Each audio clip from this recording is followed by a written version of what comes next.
Bah merde, ça marche pas. Bonjour, aujourd'hui je vais vous parler, nouvelle petite série de vidéos. Alors, ça va s'appeler, je sais pas encore comment ça va s'appeler, peut-être sur la route ou le point minute ou on verra, on trouvera le nom plus tard. En fait, le but de ces vidéos-là, c'est de vous présenter un véhicule que soit vous ne connaissez pas, soit vous connaissez déjà, raconter des petites anecdotes et toute son histoire. J'espère que ça vous plaira, ça fera une petite série de vidéos. Donc là, j'ai déjà écrit 5 vidéos sur 5 véhicules. Et quoi de mieux que d'être dans une BMW pour parler d'une BMW. Donc là on est dans le X5 de mes parents, mais qui n'a rien à voir avec le véhicule auquel je vais vous parler aujourd'hui.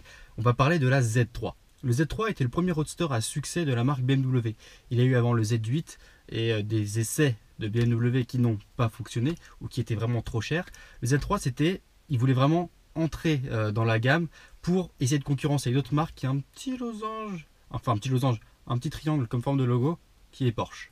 Leur véhicule a été designé, réfléchi et conceptionné en 36 mois pour le marché américain, parce que vous allez voir, tout est fait pour les Américains sur cette voiture-là. Donc c'était la première BMW à ne pas être construite en Allemagne et produite en Allemagne. Il faut le savoir, parce qu'elle a été faite aux États-Unis pour les Américains.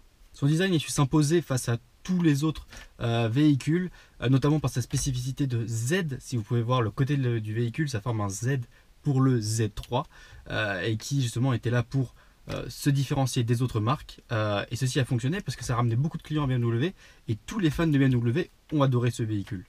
Pour en faire la promotion, justement, BMW a utilisé le cinéma parce que son petit concurrent Mercedes a justement utilisé un tyrannosaure pour faire la présentation de leur véhicule. Alors quoi de mieux que d'utiliser James Bond? Donc le Z3 est apparu dans GoldenEye, d'autres véhicules étaient apparus avant dans les anciens James Bond, mais pas comme la voiture de James Bond.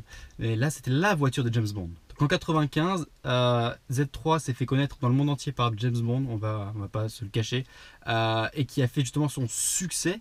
Il faut savoir que James Bond s'accoudoie à la portière, s'accoude à la portière, mais c'est pas n'importe quoi en fait. Parce que le Z3, dans le cahier des charges, il y avait écrit comme quoi on pouvait s'accouder à la portière sans avoir mal à l'épaule, comparé au Boxster qui c'était beaucoup plus haut et ça faisait mal à l'épaule, ça tirait. C'était même dans le cahier des charges parce que aux États-Unis, on va pas se le cacher, tous les Américains conduisent le coude à la portière, donc c'était fait exprès. C'est pour ça que si vous regardez le côté de la voiture, vous avez le capot et la ligne redescend exprès pour pouvoir bien s'accouder.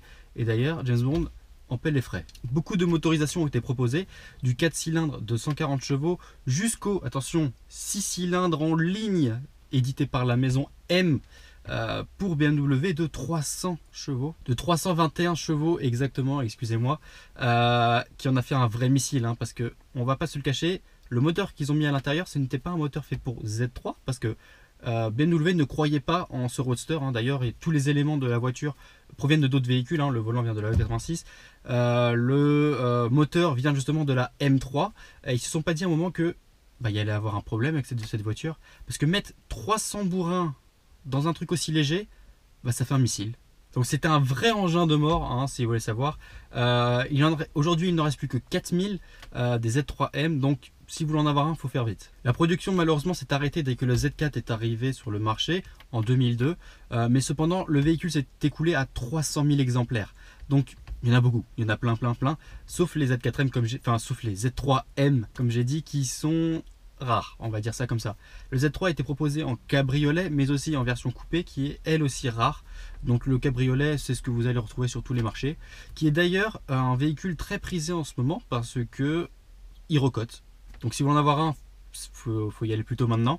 Alors on en trouve aujourd'hui sur Le Bon Coin, La Centrale, sur tous les marchés d'occasion à approximativement on démarre à 5000 € pour des véhicules qui ont beaucoup roulé, qui sont un peu fatigués. Pour les meilleurs véhicules, les Z3M notamment, très peu kilométrés, 25-30 000 €, tu en as des très beaux, très bel état. Mais sinon, pour 10 000 €, tu peux te taper un très beau Z3. Même, allez, 7-8 000 €, tu peux avoir un très beau Z3. Vu qu'il y a beaucoup d'exemplaires, les pièces se trouvent très facilement. Donc c'est un véhicule qui, beaucoup de jeunes commencent à les collectionner parce que c'est une belle voiture. Ça peut aller assez vite parce que rapport poids-puissance, il est monstrueux. Coûte pas trop cher, les pièces commencent à revenir, certaines pièces se refont, sont en refabrication et conception, et donc c'est un véhicule qui commence à avoir recoté de plus en plus parce que il y en a de moins en moins, les gens en achètent de plus en plus et vu qu'il y en a de moins en moins sur le marché, ça augmente le prix. Donc je t'apprends pas ça, tu apprendras ça en économie, pas sur ma chaîne à moi. Voilà, donc c'est un véhicule qu'il faut commencer à les collectionner parce qu'il y en aura bientôt plus. Et d'ailleurs, le Z3 fait partie des futurs véhicules dans lesquels je me projette.